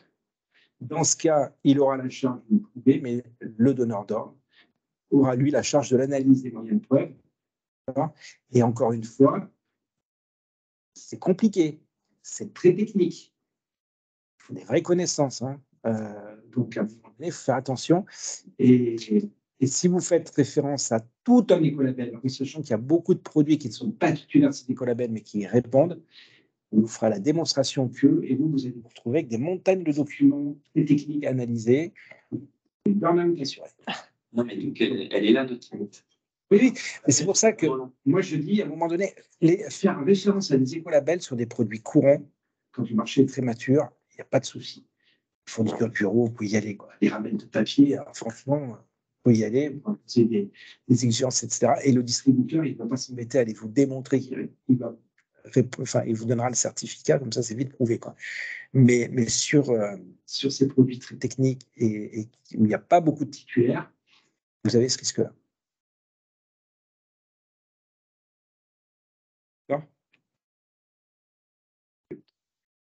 Bon, eh bien, 4 heures. On va du goûter. Hop.